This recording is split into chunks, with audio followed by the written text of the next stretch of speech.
Pennod 4.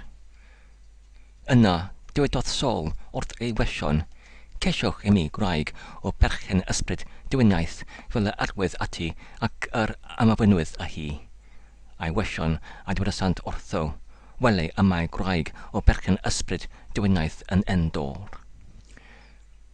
Fel hyn siomedig fi fy oes, gefniwyd wnaeth fy ngwedd, fy siriol obaith mallid wnaeth, rhywun nar am bron a'n llawn o aeth, yn byw ar fyn a bedd.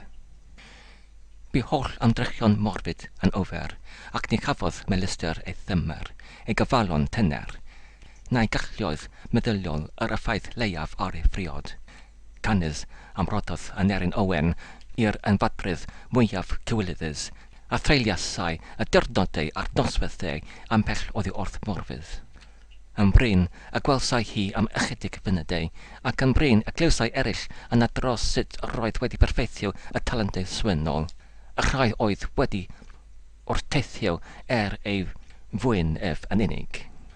O'r diwedd aeth morfydd i wan obeithio a dymuno am gael marw, ac roedd Naomi yn dechrau meddwl y buasau ei gofidiau yn gosod terfyn bian ar ei bywyd.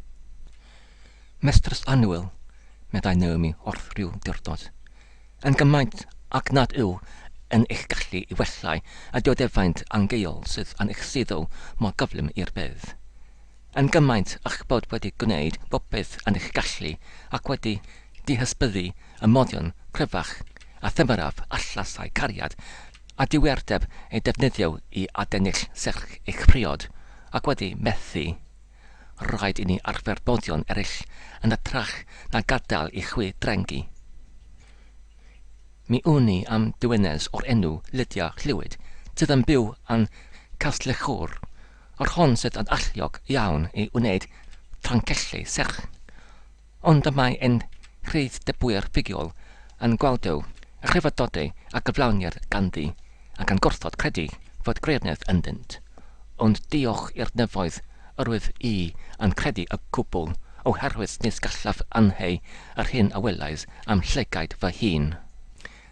Ydych yn cofio yr enaid honno, Mary Morgan, fel ei gelwyd hi, daeth i ddangos y sydanau uchwi a gaiaf diwedaf o siop ei mestr yn Llanelli, ac yn yr hon rydych yn dangos eich bod yn cymryd cryn diddordeb.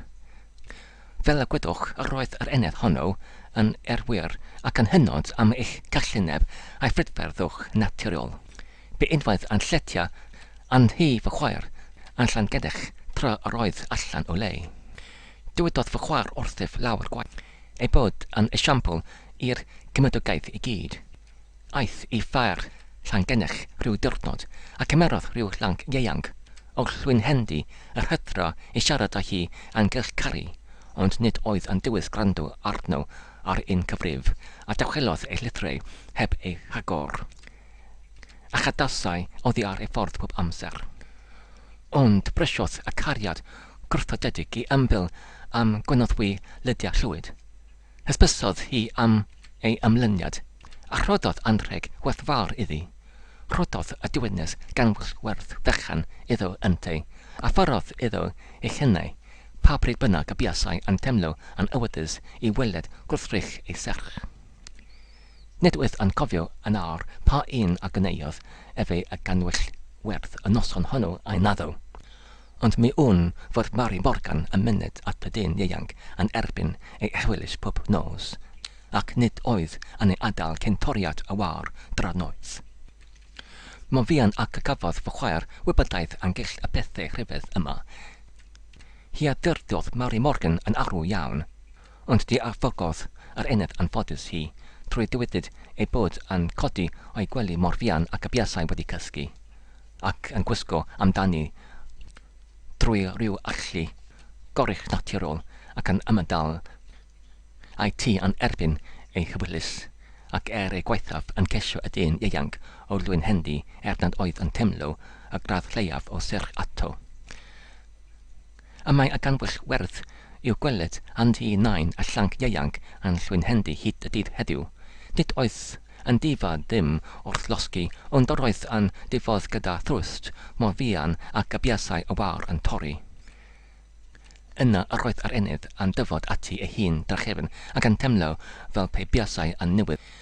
Deffro o rhyw fredwyd erchydus a dychwelasau i'w leti wedi ei gwlychu mewn dargrau. Gellwch ffurfo barn fy mistress Anwyl, meddai Naomi drachefn gan wneud glendostyngiad ar ôl clywed y stori yma o'r hon sydd yn rhy wirioneddol. Pa mor neddol yw hediolaethau Lydia Llwyd a beth sydd yn eich rithro chwethau i ofyn cyngor ganddi, os nad ydych am i nebwybod pwy ydych pan yn ymwyled ych hi. Gellwch rodi fy nhellad i amdanwch a chroesaw, neu os oes arnwch ofyn i fynd ati wrthwch ei hun, mi dowf i a hi yma atoch.